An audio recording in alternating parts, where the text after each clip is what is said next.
One of my favorite games that came out last year was the Silent Hill 2 Remake. The only downside to it, however, was for gamers like me who didn't own a PlayStation 5, I had to consider other ways to play it, like my old dusty gaming PC, and on this channel I documented my experience playing Silent Hill 2 Remake on that PC and some of the concessions that I had to make to get it up and running on that platform. But during that time, I was really wishing and hoping that we would see some sort of announcement or some sort of idea of when the Silent Hill 2 Remake was going to release on something more capable like my Xbox Series X.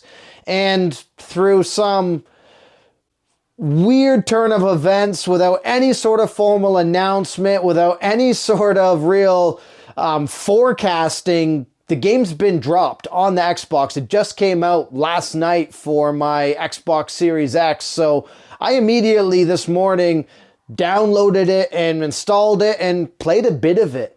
And in this video, I'm going to go over whether it was worth waiting to play this on the Xbox Series X, or if you're better off considering this on other platforms. So let's take a look.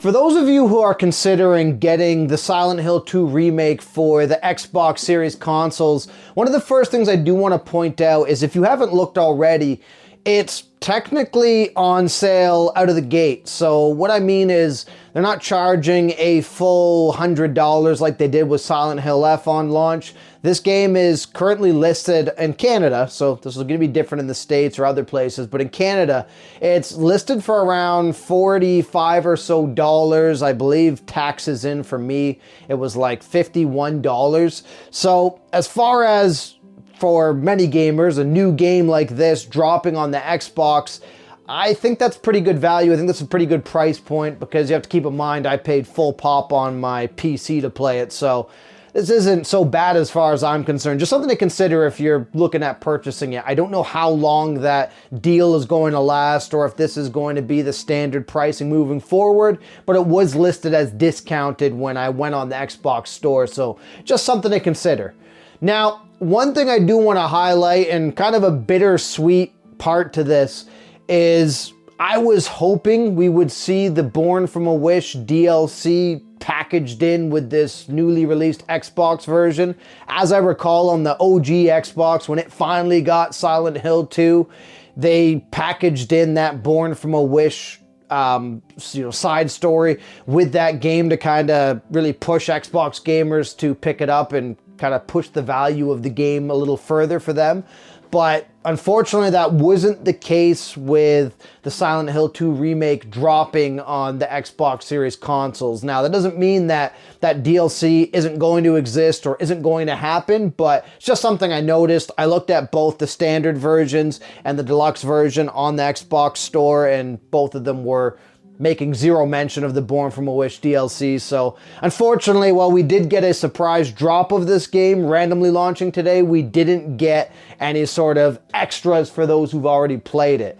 Now, getting into the game itself, I'm not going to give a full thorough review, but I'm going to give my first impressions after booting it up and giving it just a quick cursory chance, I guess is the best way to put it. Visually, look, I'm not Digital Foundry, but visually this looks obviously night and day compared to my gaming PC that I originally played this on. In terms of textures, shadows, I would wager this is running at high graphics from what I can tell. However, the reflections look in some ways pared down a bit compared to how I had it set up on my gaming PC. Now, keep in mind, I was doing a lot of tweaking and tinkering with it, so just something to consider. However, the resolution does appear to be a lot higher, and from what I can tell, it's using a dynamic upscaler, so we're getting, you know, some areas that look ultra crisp and some areas where it kind of gets a little blurry, but for the most part, the Xbox Series X is doing a good job of maintaining its visual acuity as far as I'm concerned. And things like the textures and just the close-ups of characters so far look impressive just as impressive as they looked on the PS5 and as they looked even on my very weak gaming PC.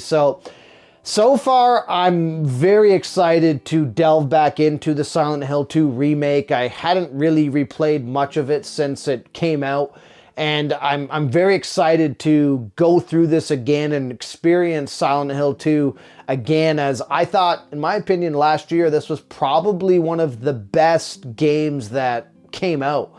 And I'm a huge Silent Hill 2 fan, and so being able to play this game, reimagine the way Bloober did, I'm very excited to do it on way more capable hardware, and so far it appears that my Series X is doing a phenomenal job of outputting the visuals. So I'm excited to get more into this. I'm going to make some more videos as I progress through this. Let me know what you guys think, and let me know if you picked this up for your Xbox Series console and how you're enjoying it so far.